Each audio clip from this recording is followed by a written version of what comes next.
5 বছর হয়ে গেল। এখন আমি বিদেশের মাটিতে পড়ে আছি। বাসার কথা খুব মনে পড়তেছে। তবে একটা অবাক করা বিষয় হচ্ছে, 2 মাস থেকে আমি বাসায় কল দেই, আমার বাসায় কল ঢুকে না। আর সব সময় শুধু বন্ধ দেখায়। আমি খুব টেনশনে পড়ে গেলাম। তবে ঠিক করেই ফেললাম, 5 বছর বাসায় যাইনি, এবার বাসায় যেতেই হবে। তারপরে পাসপোর্ট, ভিসা সব কিছুই করে ফেললাম। তারপরে রওনা দিলাম বাসার উদ্দেশ্যে। যখন দেশে আসলাম, দেশে আসার পরে বাসে উঠলাম। বাসে উঠে আমার পাশের সিটে একটা লোক বসেছিল। সেই লোকটি আমাকে বলল, ভাইয়া আপনি কোথায় যাবেন? তখন আমি বললাম যে কমলাপুর গ্রামে যাব। সেই লোকটি আমার এই কমলাপুর গ্রামের কথা শুনে চমকে উঠল। বলল যে আপনি কি সুস্থ আছেন?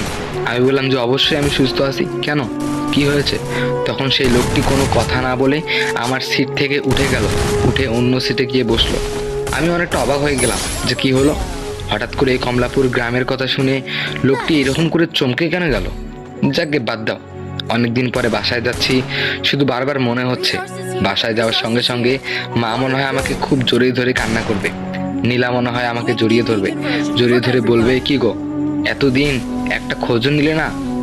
তারপরে আমাকে বলবে, তুমি আমার জন্য কি কি নিয়ে এসেছো? আপনাদের সঙ্গে নীলার পরিচয়টা করিয়ে দিই। নীলা হলো আমার ভালোবাসার মানুষ। 5 বছর রিলেশন করার পরে আমি তাকে পেয়েছি।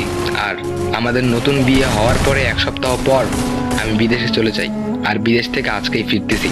তাই খুব আনন্দ হচ্ছে যে আমার প্রিয় মানুষটি আমাকে পেলে কতই না খুশি হবে। আমার মা খুশি হবে, আমার ছোট ভাই খুশি হবে। তারপরে বাস এসে থামলো সেই কমলাপুর গ্রামে। কমলাপুর গ্রামে শুধু আমি একাই নামলাম বাস থেকে।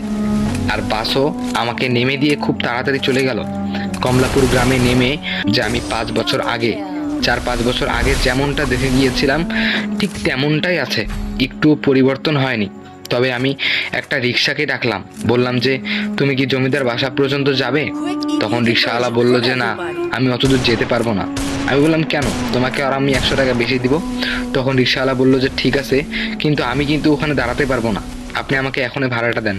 আপনি নেমে যাওয়ার সঙ্গে সঙ্গে আমি ওখানে 1 সেকেন্ডও থাকতে পারবো না। আমি অনেকটা অবাক হয়ে গেলাম। বললাম যে কেন, কোনো সমস্যা? তখন সেই রিক্সাওয়ালা আমাকে বলল, সরি ভাইয়া, আমি আপনার প্রশ্নের কোনো উত্তর দিতে পারবো না। আপনি যদি রাজি থাকেন তাহলে আমি আপনাকে নিয়ে যেতে পারি। তখন আমি বললাম যে ঠিক আছে, এই নাও ভাড়া। তারপর আমি রিক্সাওয়ালাকে ভাড়া দিয়ে দিলাম।